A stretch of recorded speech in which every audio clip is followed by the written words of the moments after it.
Welcome to Hunts and Unicorns. I'm Simon Koutis and I'm joined by my co-host Ollie Kune. Welcome back to the show, everyone. And it's a pleasure to welcome Pete Agresta. Pete, welcome to the show. Welcome, gents. It's great to be here. And welcome to London. I am excited to be here. We came over at the beginning of the week, had a bunch of great days. Yesterday we had our user conference. We had about 60 of our customers together. Day before we had a customer advisory board. So it's awesome to be here. It's my first trip over since I've joined Nasuni. Amazing. Wow. Hopefully, you'll be over here some more. Absolutely. By way of an introduction, you are currently the CRO at Nasuni, having previously been the Vice President Americas at Pure Storage, where you helped to double revenue in 4 years to over $1 billion. And previously, you had an amazing gig at LookingGlass, where you were CRO, having started your kind of enterprise selling career at Cisco under John Chambers. So we're really excited to hear about your story. What would be great for our listeners and our viewers is just take us right to the beginning. How did you enter into software sales? How did it all start for you?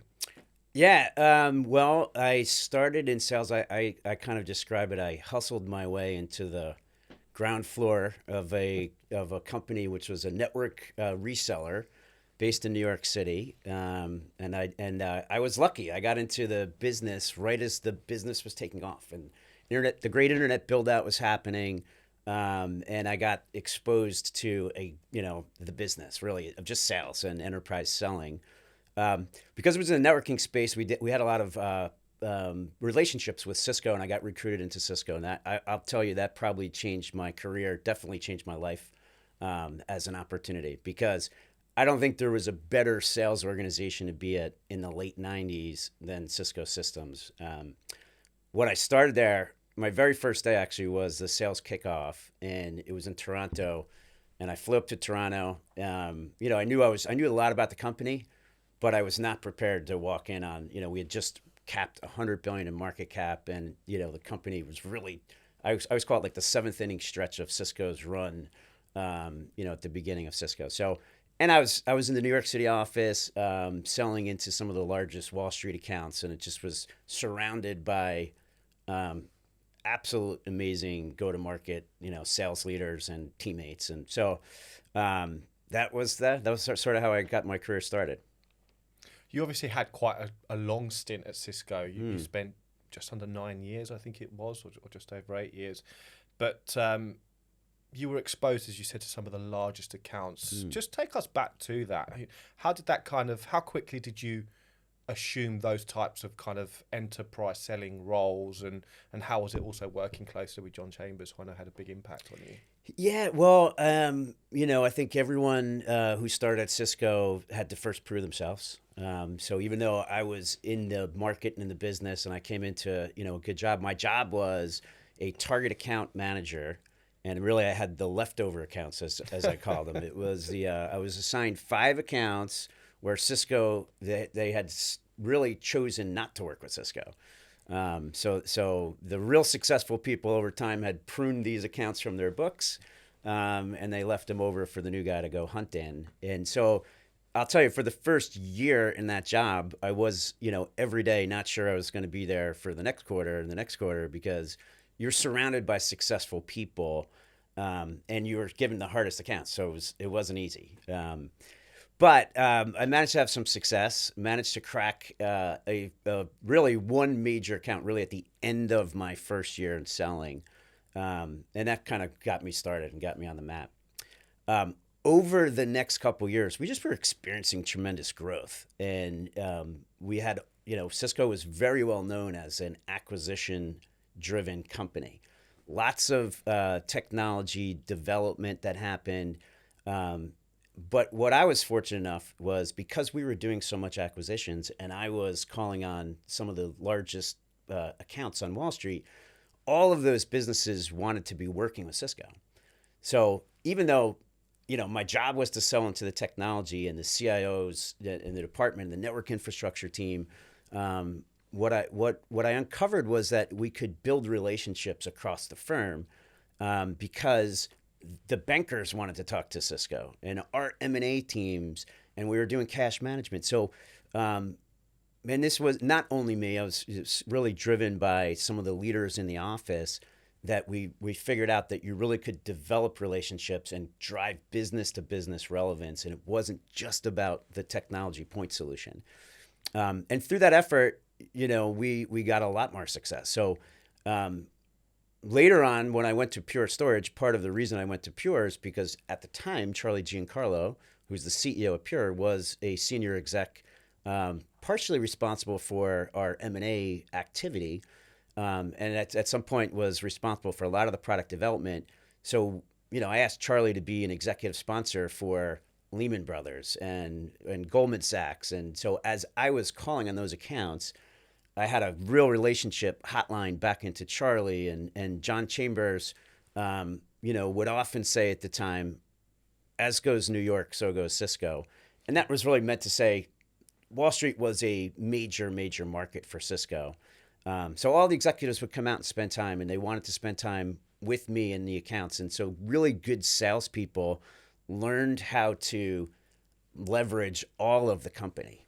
So you weren't just selling technology, you were really trying to build business partnerships. And, that was a very, very heady time. As I said, it definitely set my career, in a pretty fast pace. Definitely, and I think we obviously mentioned it, which is obviously John Chambers had quite a bit of big influence on you at that point. How closely were you working with John, and what sort of influence did he have on you as an individual? Well, it's funny.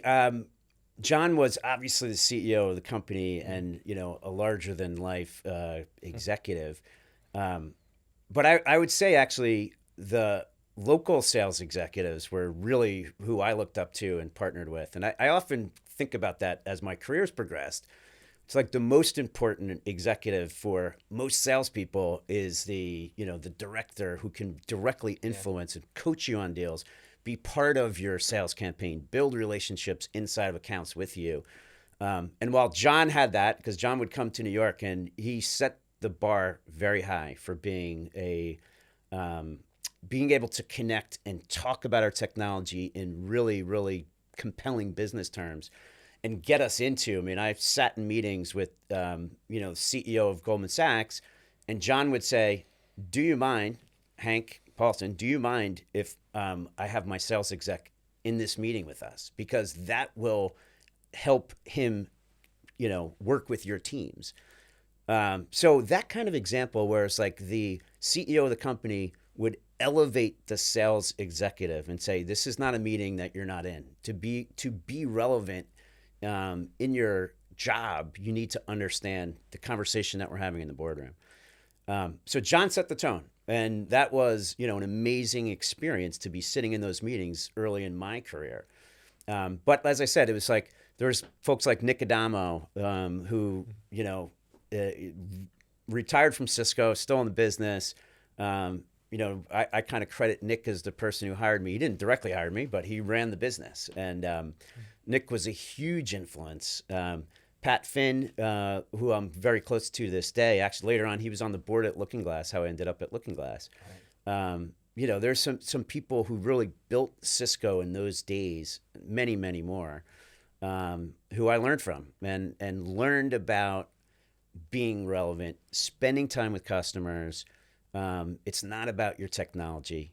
And if you want to be effective in enterprise sales and you want to be an elevated salesperson that actually has credibility, you got to get into the business. And to do that, there's lots of ways to do it, but it's on you not to be only focused on your company. Yeah.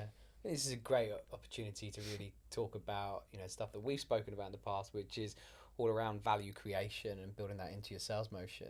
Mm-hmm. Can you tell us a little bit more around that, please? Yeah, I think that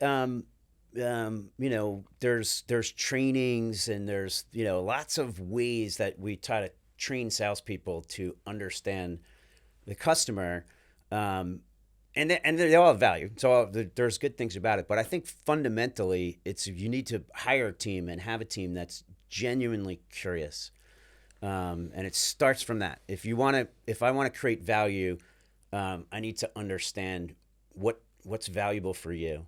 What are you trying to accomplish? Why are you trying to accomplish it? And what you often find is the technology organizations, and actually, if you take a step back, it's not limited to technology organizations. You work for a large company.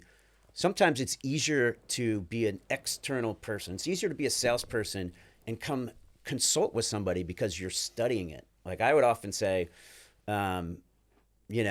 your job as a global account seller, if you're calling on, large enterprise accounts, is you go get your MBA in that account. Yeah. You really go learn what they're trying to accomplish. And that starts obviously the easy, read the annual report. Like I would always go buy stock in the company that I was selling to and go to the annual meeting. And there's no other way to kind of really start to understand how they're talking to their shareholders. And those types of things is like when you go then call on the technology professional who's been there for 3 years, I know more about what the business is doing sometimes than they do, and I can help them accomplish what they want to accomplish. So to me, it's that's how you connect with people, professionally and personally. And that matters. It totally matters. And so whatever technology you're representing, you can put it in context. And you can help someone achieve, understand where their project and how it's getting funded fits into their goal. And that helps their career. So my saying that I use all the time now is if you're confused in your job, go see a customer. Right. Go see a customer. Get out of your office. Go spend time with the people you're really trying to build a partnership with. And so that's made me successful in my career. And there's times when I've taken new roles or done new jobs, and I always go back to that advice to myself. If I'm confused, I don't, not exactly sure what challenge I'm trying to overcome or I'm facing, or I want to really be relevant internally to my customer or to my company, I want to work with our product developers, and like the best thing I can do is go spend time and really understand customer, what they're trying to do. That's a great bit of advice. Yeah. So do you think that having that innate curiosity, or is it innate? Is curiosity something that can be taught? Is it something that you can coach, or is it something that you just have? I think that I think it's more innate. I don't think you can really coach curiosity. I think you can take curious people and coach lots of other skills. But I think when you're building a team and you're trying to find, what kinds of elements and what to put together, I think, drive, motivation, and curiosity are innate. That's you're trying to uncover people that have that naturally. Industry relevance, you can teach. Technology, you can learn. And I think, it's hard to coach personality. So I think you hire for personality and you coach for skills. How do you assess that in an interview stage? How are you assessing the natural curiosity levels? That's a good question. I mean, I think I don't know if I have a specific technique. Over my career, I found that you have to be recruiting. Recruiting is, as you're building a sales team, and it's a little bit ironic, but the bigger your role, the more time you have to actually spend recruiting, because your team will define you. And so how do you develop people, and where you spend time recruiting and who you're talking to? I'm having lunch after this, to go network and to talk about, people in the market and where that might come from. So I think I think that, sometimes I've put in place like systems and who's going to interview and how you're interviewing for this. I think it's a little bit something that you have to just reinvest in yourself every once in a while. How are you finding people? So as mentioned, you spent the best part of 9 years at Cisco, and then you decided to leave software sales and head into Wall Street. Tell us a little bit about that. What was the drivers behind that, and what did you do? Yeah, well, I left Cisco, and I was at the time a regional manager running a group of the global financials. And I wanted to go try my hand at Wall Street. Maybe that's because I'm curious, and I was a little curious about what else was there. And to be honest, I also was wanted a challenge of the markets, which I found really intriguing and interesting. And I also wanted to make a lot of money. And I thought this was a pretty good opportunity for all this. I went to a company called Sanford Bernstein, which is Alliance Bernstein, and it was probably the best research shop on Wall Street. And I stayed there for 7 years. So it was a long stretch. I got there right at the beginning of the great financial crisis. Fascinating kind of change of industry. A lot of skills come with you about sales and connection. And as I said, being curious and learning. We were selling research to investment managers. So, the job was to really understand your research and help your analyst, put that in context for investors.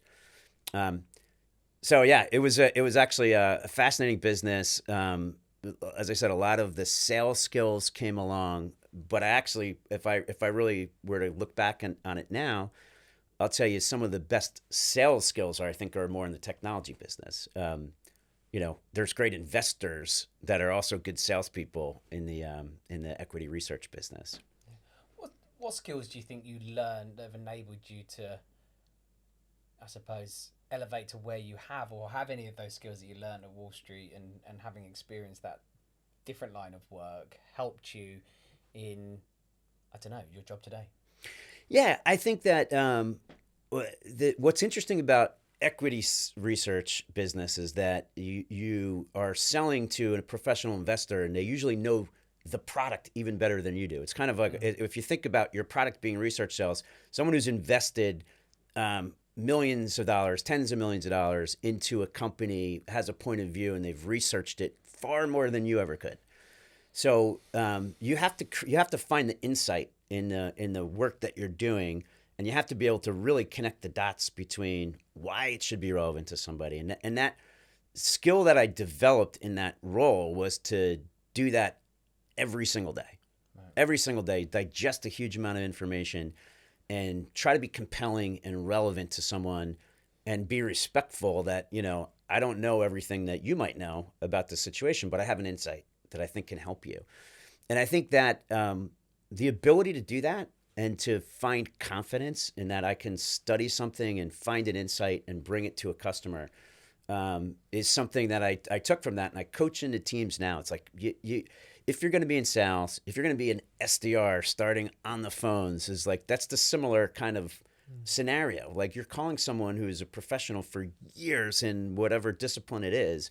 In the technology business, they've built and run and operated systems, and you graduated from college 2 years ago or 2 months ago.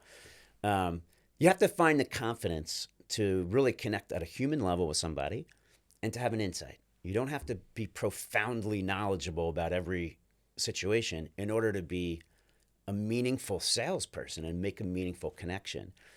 And I learned how to do that efficiently when I was doing, because that's what the job was, really, in equity research. And I've brought that as I've built out SDR teams or worked with young professionals on my team now. It's really big, bringing that confidence, and how to bring confidence, and don't be shy just because you don't have the industry knowledge of years and years of experience. You can be valuable, and you can connect, and you can drive your quota and your commissions and your sales and your company's success. Incredible. And so 7 successful years on Wall Street. What drew you or pulled you back into software sales? Yeah, I always describe it, my Cisco days were special, and it was a community, and it was building something, and it felt like you were a part of a team. And although I was personally successful working on Wall Street, it was not a team sport. I also had other friends that were part of my early tech community who had gone on to do some really amazing, interesting things. And I was a little bit jealous to go back and build and be part of something.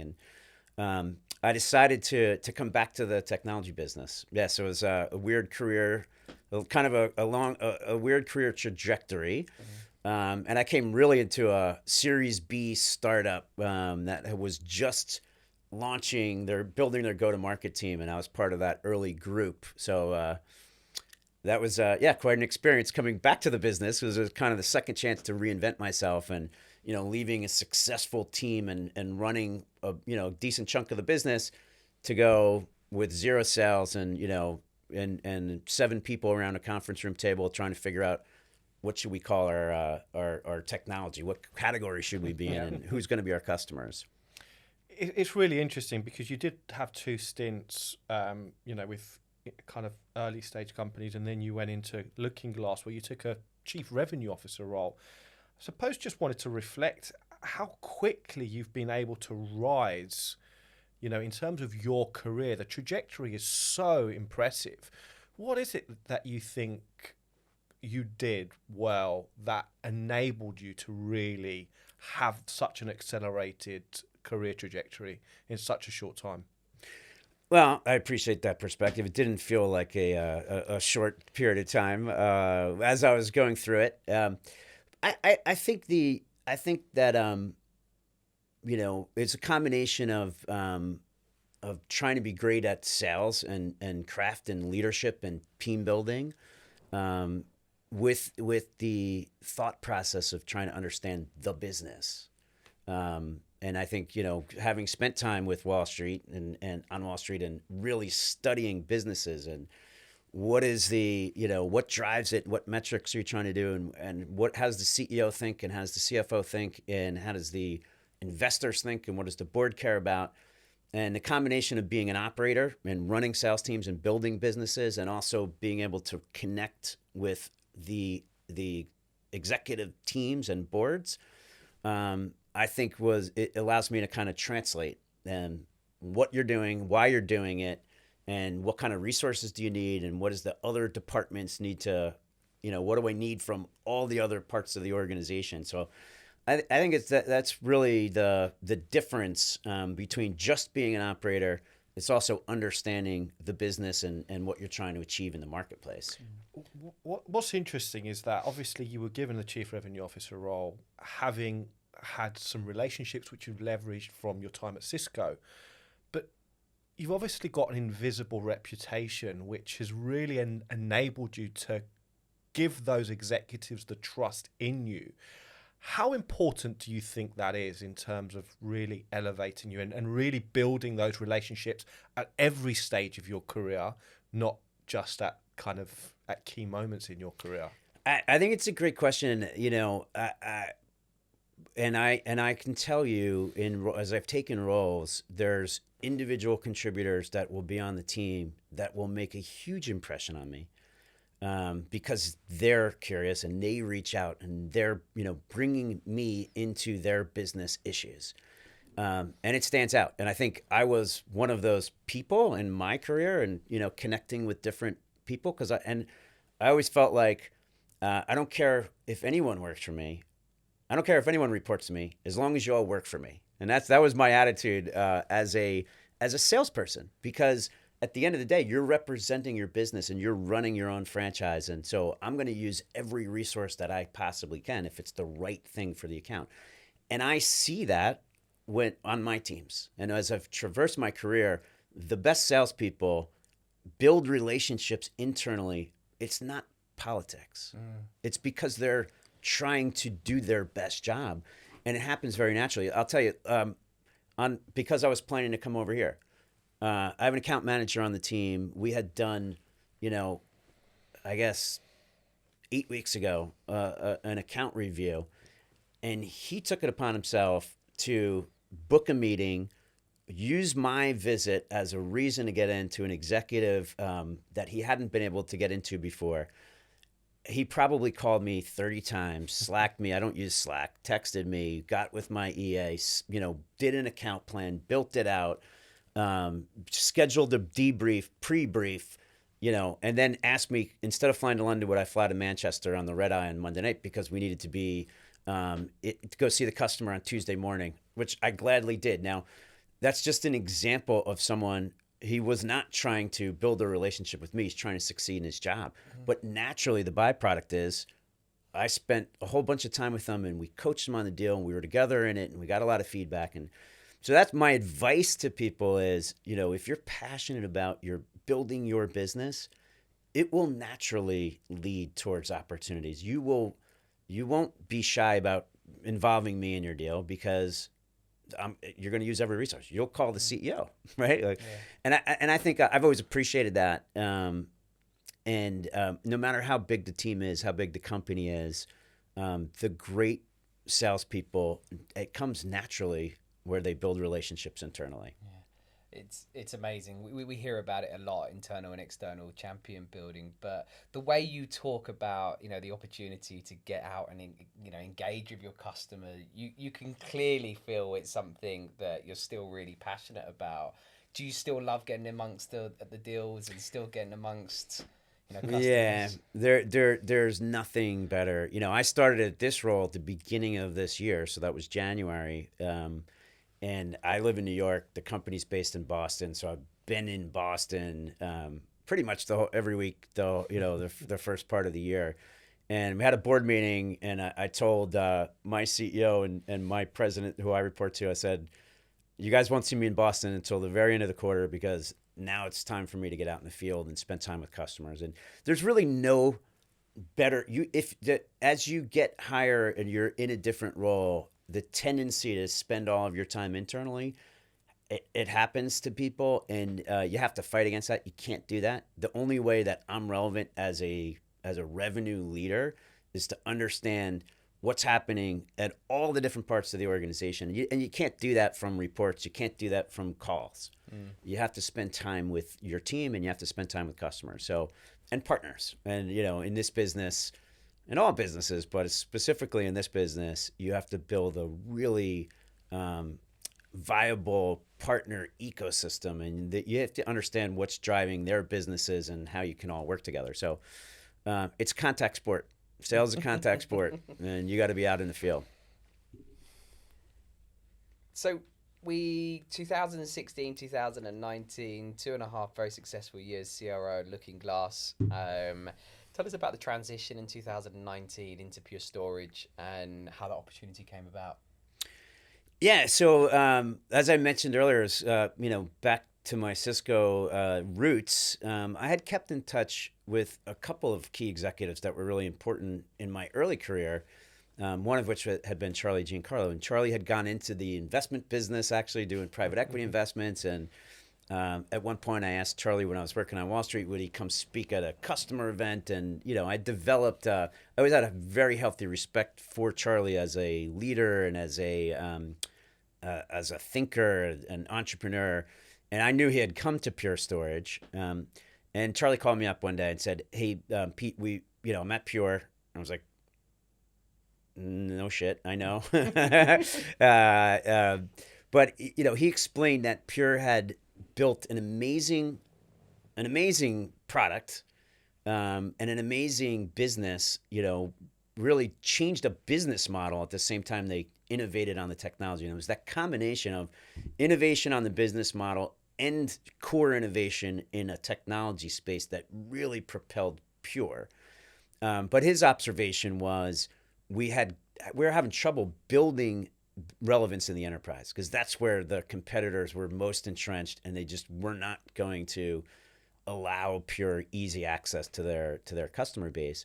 So while the company had success, there was no segmentation with an enterprise leader prior to me joining. So when I joined, I was the first head of the U.S. enterprise, and the team had been there, and but we had just segmented it. And Charlie's point was, and he would say it this way: enterprise is not a segmentation strategy; it's a business strategy. So to really compete in the enterprise, you need different partnerships, you need different solutions. You have to be, enterprises. When you're talking about core technology infrastructure, don't make decisions in 3 months or 6 months or 9 months. You make architecture decisions, and you want to be partnered with a vendor that's going to be there in 3 years.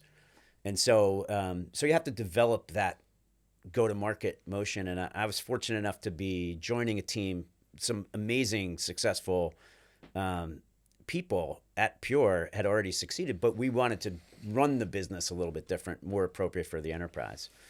So yeah, I joined and had a great experience at Pure, as I said, for just about 4 years, just 1 month shy of 4 years, I think, that I was there. I think it's an interesting, we've had lots of different people on the show talking about, different sales motions. Not every single every organization requires a different look at the go to market and the sales motion. Talk to us about the actual process that you've come into Pure Storage, you're creating this enterprise model. Where does it start? How do you start to figure out what you do next? Yeah, and I didn't do everything perfectly right, for sure. And as I said, there was a established team, and there was established leaders who had been part of Pure from $0, who knew the storage industry, and I was not a storage person. As a matter of fact, when Charlie, asked me to come consider Pure, I was like, storage is the most unsexy part of the data center. Like, I was selling cyber, threat intelligence, and I was like, storage, I don't think so. Actually, that was the opportunity, because Pure thought, and that's what later at Nasuni, I really understand that part of the technology stack had lacked innovation for so long. It was just ripe for disruption, and so that's what's exciting about it. But to build out the enterprise team, really, there was people who had been trying and had been calling on the major accounts, and had gotten one array sale, and then that never really really took off in that part of the business. And I think what we needed to do was really almost separate ourselves from some of the commercial go-to-market motions. And it was like everyone knew what to do. I'd say we had lots of people who had succeeded wildly in enterprise sales in other industries, but it come to Pure, and I think because the company was so driven by building effective partnerships, and that's like one of the key Pure Storage unlocks to the market, was like, we're going to treat partners as actual partners, that they're going to run businesses. We're going to be 100% committed to that.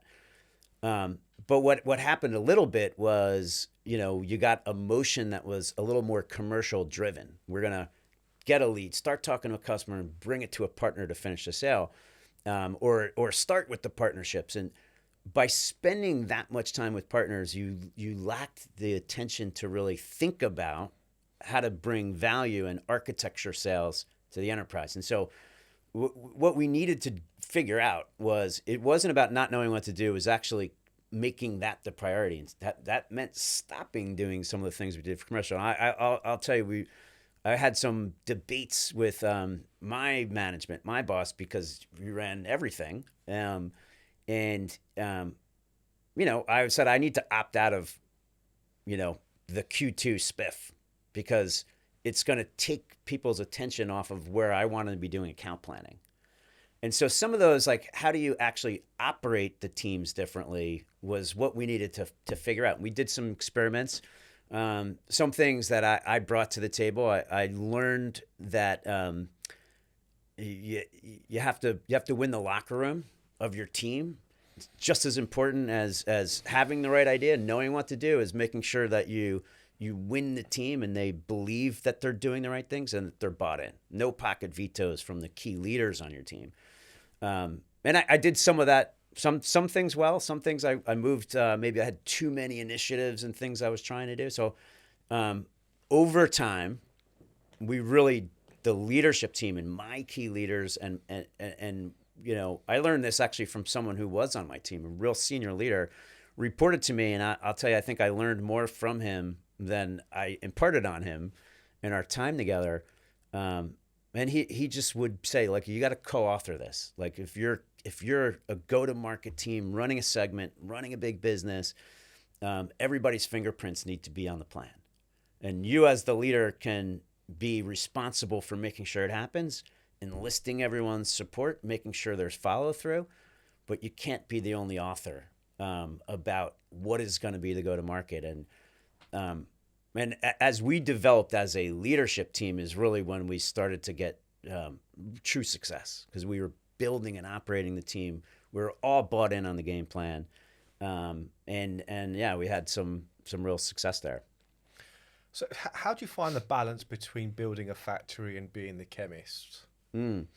That's one of my favorite thought tools, because I think that I probably am more a chemist naturally. I like to try things. I think there's lots of learning that can go on in an organization, and just me personally, professionally, on how to be successful.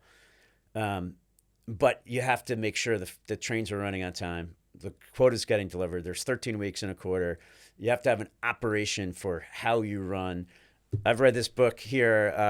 John McMahon was actually on the board of Skyport Systems, the startup that I joined. I had met him in an interview before I took the job. And I think that's one of the things I also learned from Pure was to run a big operation is you have to have great partners in RevOps, and you actually need to commit to an operating plan. You have to install, I call it the operating system of your organization. Once you install it and you commit to it, it's like the operating system. It's like your laptop. You don't think about the operating system, but this is how it works. And I think I learned that at Pure, like really running a big, great operation, and the operational discipline gives you time. When you don't have to think about what do you do on week 6 of your quarter, everyone on the team's going to do the same, flush of your pipeline and review and your advancement of the deals, and every piece of data that is in your system and your deal reviews are going to be consistent because that's the way we operate. And if you can get that level of consistency, your time goes to the chemists. Your time goes to thinking and what are the problems. And because I'm not stressing about what's the status of my deals. I got to do a forecast call with my boss. I got to be able to explain to the board what's happening. And that's just an output. That's an output of an operating rhythm. So I think, you have to really spend time installing the operating system, making sure everybody's on the same exact page amongst the team. And it's not an opt-in, it's not an optional way that the team operates. But I think if you don't make your job as a sales leader about, forecast reviews, it's an output of a great operation. And if you think about it that way and you commit to it that way, it's amazing how much creative freedom it opens up for you to go spend time with customers, to go build value with people. So it was obviously a very, very successful time. You had a huge impact. And you recently joined Nasuni as their CRO. Tell us a little bit about some of the headline stats which do make Nasuni such an incredible proposition, because you've got some great client affinity among other things. So just tell us a little bit about that. Yeah, I mean, Nasuni it's interesting because it's not the biggest startup in the trade rags, and it had been around. I sort of described it as like I was very aware of Nasuni because we're in the data management storage space, but I didn't really compete with them when I was at Pure, know lots and lots about them. So when I started to consider, connecting, and I met the team, I was blown away about exactly how mature the company was. It's as a startup. I mean, it is a startup with a massively disruptive architecture type of sale that has achieved over 100 million in ARR, software business with top decile SaaS metrics across the board, 98% customer retention, 125% net revenue retention, amazing gross margins, 89% NPS score. We'll grow 45% this year. And, I was like, this is an amazing business. As I said, like having spent time thinking about investment, I was like, this is an amazing profile of a business. And how are they able to do that? It's because they have really developed along a very disruptive software architecture strategy and had been spending years maturing it and bringing it to market, and built, over 750 customers. And yet it was not, the most highly prolific. It's not all over the trade rags. And that's because the company is really, a mature, thoughtful leadership team and board about, the pace of growth and building a sustainable business. And so, I always describe it, there's a lot of startups that are really brought have a cool insight and they build a great feature in the market. But I was like, it's a feature masquerading as a product. It's not really a product that's going to have a long lifespan. And then there's a lot of products that are sort of masquerading as a company or trying to be a company, and there's not really the right market or infrastructure to become a company. There's very few startups that are a company that's built to succeed, that's built to actually be in a big market, be profitable so that they can continue to reinvest in the technology, continue to innovate, do acquisitions, and become a viable, real business. And so my judgment of Nasuni was they had reached that point in the maturity cycle and well-funded, really built to go public and to go build a substantial global business. And I was so excited to be part of it. Obviously, there's some big players in this, from the NetApps to the Microsofts. How is Nasuni going to separate and differentiate itself from that big competition? Yeah, I mean, it's the core thing is that this part of the market in file data and file management, as I described at Pure, we were competing with companies that had last written an operating system in 1990, and at Nasuni it's very similar. Like it takes incredible fortitude to build a file system, today. And that's what the company did. They realized that object storage was going to change the marketplace. But the right architecture, now that you had cloud, now that you had object storage, the right architecture for file would be to build a global file system that allows orchestration. And so that's a really big bet that the founders made. And it took a long time to build up the technology, started as a niche technology business. It took a long time to be mature enough where the market happened. I joke with the founders, our CTO today. I joke with him. I was like, it must have been missionary. You must have been a missionary back in the early days because you're selling cloud software when companies weren't going to the cloud. Like, so the premise of working with Nasuni was like, well, you need three things to happen before the technology architecture really solves a huge problem. So you've made a big bet. Fortunately, you made a big bet on the right things, and it came to be that the way that data is managed today requires a global file system that runs on object storage that allows you to take advantage of the cloud, allows you to build private cloud data architectures and orchestrate your data. At the end of the day, what I'd say now, Nasuni, we are not a storage company because we don't store any data. We're a file data platform. We orchestrate how companies use their data. And that intelligence about the data and how you can orchestrate it is really what unlocks so much value. So today we're in a spot where, fortunately, a long time ago, they made a big bet. I always describe it, when's the best time to plant a tree? 20 years ago. When's the second time? It's now. And, fortunately, this tree was planted a long time ago, and they've developed the technology, and they've continued to innovate around it. And now the market opportunity is really very, very ripe. And how does this translate to value to the customer? What value is the customer getting? Yeah, tons of value. This is the age-old issue of storing files and using data versus extracting insight out of your data and being able to optimize how you work. And if you're a data center manager, you're an IT, you're a CIO, your job went from a cost center, and you're trying to eliminate cost, and the CIO has become the business. It's your data is the business, and the competitive advantage for companies in the next 10 years is how they use their data.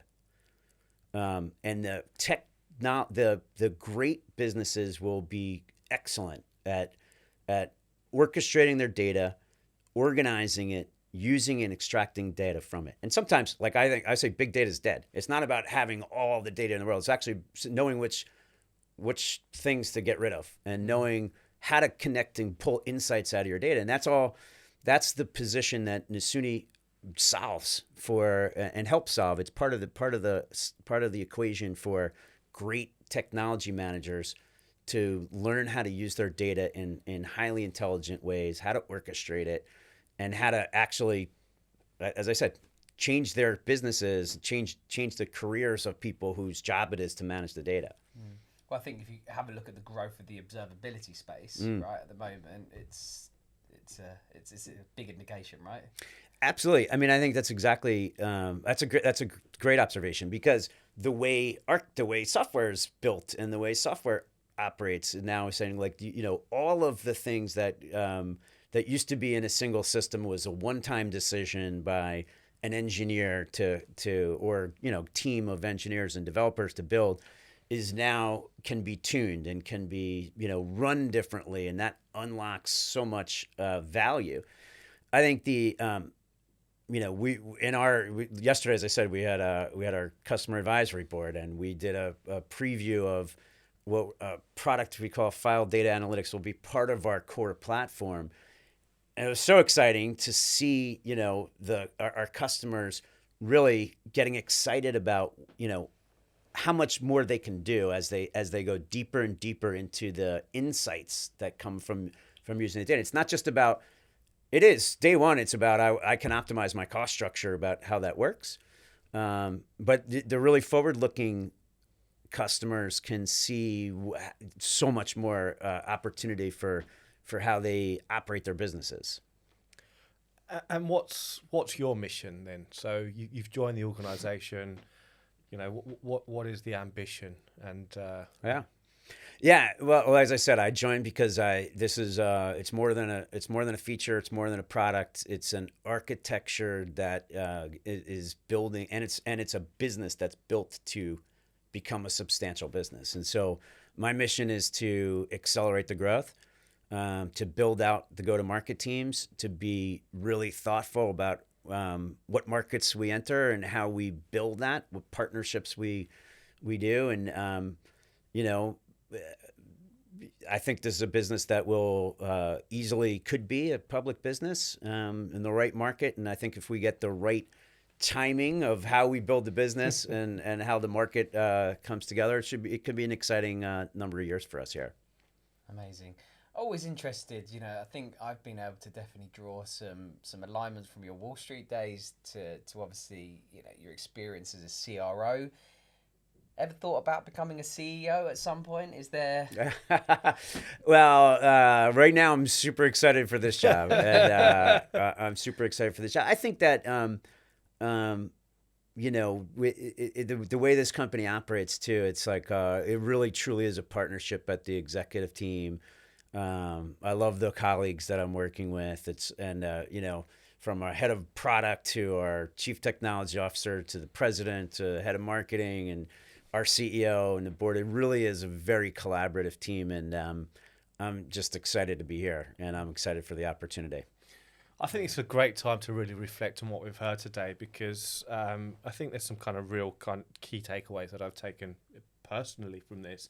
And I want to start off by the concept of building internal and external champions. And I think one of the things that we've spoken about is that intent to really understand and build relationships throughout your organization and with your customers.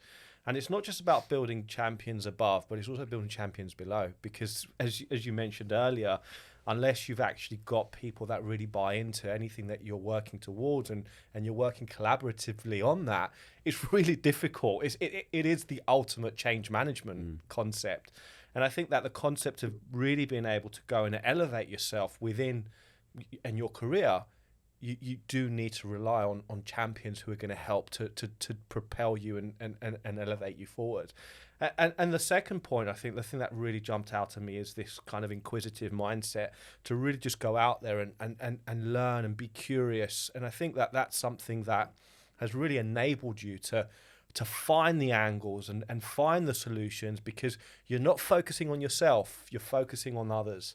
And I think that that's something that really, really resonated. So we've really enjoyed having you on the show today. It's been an absolute pleasure, and yeah, thank you so much for joining us. Yeah, right on. I've loved the podcast, and I think you guys are really bringing something unique and special to the community and the marketplace, and I'm excited I got a chance to be with you today. Oh, it's an absolute honour, and thank you so much for joining us today. So to all our listeners, thank you very much for tuning in today. Please do subscribe to our various channels, iTunes, Spotify, and YouTube. All the links will be in the description below, but we look forward to welcoming you back for another session soon. Thank you for joining us.